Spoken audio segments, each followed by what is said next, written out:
So this morning I awoke to discover I have a large package. Let's take a look inside.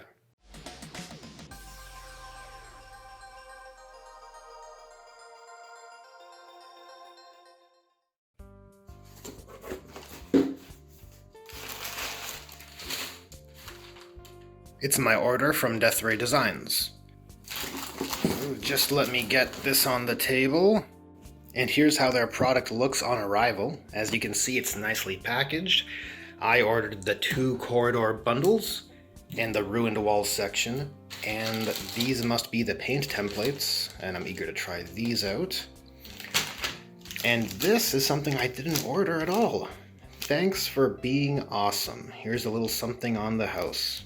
Well, thanks, Death Ray Designs. It's good to finally see people take notice. Wow, look at that MDF stack. That is gonna be quite the project. And after lots and lots of glue, here's all that MDF assembled. I figured I should share with you guys how things looked once I had it all built, before getting to the painting stage. Anyhow, over here is the Warp Strider set. It has more of a Gothic style architecture compared to Deadbolt's Derelict, and features these really cool window areas. A lot of good depth in design on those pieces especially, and it makes use of these cool acrylic window inserts, and acrylic bits are always cool. Over here is the Deadbolt Derelict set. It has more of a Underhive or Space Hulk style aesthetic. And over here are the ruin bits. I figured these would be important to have to help the terrain better blend with the war-torn battle 40k style terrain. And lastly over here are the paint templates. And on that note, I probably should get to painting. And we're back with all that MDF painted and ready for the table. This was one boss of a project, but I have to say I am very satisfied with the final product and its potential use on the tabletop. For starters, all these components are modular, and all the components from these sets are compatible with each other. It's all based on this notch system, which you can see on this pillar and wall section. Using these connection points, it's pretty easy to create some pretty dynamic structures.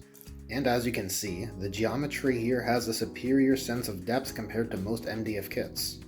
And it's because of these notches that the linked up terrain is actually pretty good at staying lined up. Although there are no vertical notches, so you will need to be more careful around vertically stacked elements. Another cool feature are these dynamic doors. The single doors are especially neat, as they make use of a clever design allowing them to be set either open or closed, with the top plate in place. When it comes to tips, I would recommend using the same or a similar color palette across all the pieces, so they can be used separately or together. Typically, I use a reference image to determine color schemes for my projects, and in the case of this terrain, I use this screenshot here from Metal Gear Solid Peace Walker. The instructions specify to prime with Rust-Oleum Enamel Flat Black, which I would also recommend. Since I ran out of the recommended primer, I had the opportunity to test out an alternative of a cheaper brand which was also in a satin finish, and those pieces were far less receptive to the subsequent painting steps. Whether this is because of the finish or the brand being cheaper, I can't say for certain, but I would absolutely stand by using Rust-Oleum Enamel Flat Black Primer on these MDF kits. And if you like having the different elements being picked out in different colors, I would absolutely recommend grabbing the terrain stencils as well, since it makes that process much easier. However, I feel I should point out that the top plates do not have a stencil, and because I am a crazy person, I manually masked out the top plates so I could pick out the yellow stripes. This would be a desirable stencil to have should Death Ray Designs decide to expand their stencil range. Well, that's a wrap on this one. Thanks for watching. That was my unboxing, showcase, and I guess very light review of Death Ray Designs Warp Strider and Deadbolt Derelict's terrain sets, for which I have left a link to their site in the description of this video. Well, that was a first for the channel, and it feels like a rite of passage as far as YouTube channels go. So hopefully you found it informative and worth your time. If you enjoyed this video, there's a like button, and if you want to help this channel grow, there is a subscribe button. There's also a bell button and a share button, so press the buttons you want to press.